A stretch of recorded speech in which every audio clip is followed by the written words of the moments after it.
Om Namah Shivaya. Let us now listen to the continuation of the discourse on Murugan's Avatharam in the North by MahaPeriyava from the book Voice of God, Volume 1. Alright, if someone is enjoying the bliss of the self without engaging in any activity, it may be useful to him, but what benefit does the world get because of him? It is only when each one does the karma as enjoined by the Vedas that the world enjoys welfare. What reply did Acharya give to this? The highest benefit that people can get is to be in a state of love and bliss, is it not? Giving up karmas, when one enters sannyasa, he utters a mantra called Praisha Mantram. That mantra says, no being should fear me. I am bound to show love to all beings. So long as there is karma, there will be some obstacle or the other to it. If that happens, at once there will be anger and hatred. But for the sannyasi, there is no karma. Therefore, he can show total love to everyone and all beings at all times. In a lighter vein, we might say that showing love itself becomes his karma. The very sight of this person creates in others love and happiness. What greater benefit is required for the world? Does he remain without physical activity? Although he has nothing to gain from activity, he moves from place to place to do good to the world by people having his darshan and by his preaching the truths, without getting involved. And because he does not get involved, he engages himself in more activities than the worldly wise persons.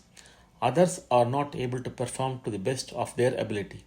When they act, constantly calculating the pluses and minuses, crying and with impatience, shortcomings result from such actions.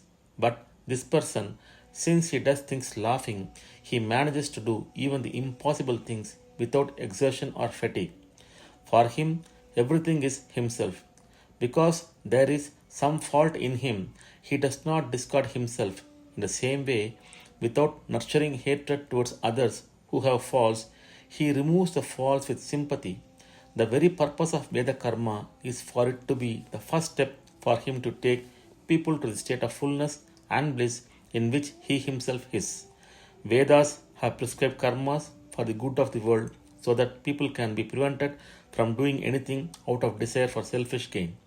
After purity of mind is attained by continuously doing these things without attachment, these karmas can cease, explained Acharya. Acharya stood before Kumarila Bhatta as the very idol of love, bliss, and karma detached from fruits.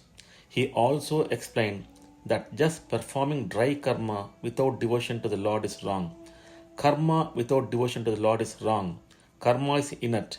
It cannot give fruits on its own. It is only the Lord who, for the good of the world, has prescribed duties through the Vedas, bestows the fruits. We have to pray to Him to pardon us and lift us up if there is a drawback in the performance of karmas. It is only when the attitude is developed that we are doing things for His pleasure, that doing things to satisfy selfish desires will stop.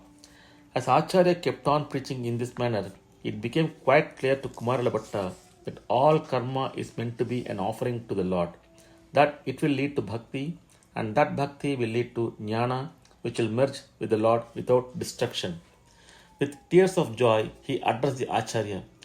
It is very clear that karma by itself does not yield fruits, but it is the Lord Ishvara who bestows the fruits. To grant me the nectar of jnana as a reward to the karma of Tushagni Pravesh, which I am doing as expiation, you who are the Ishvara have yourself come as the rewarder.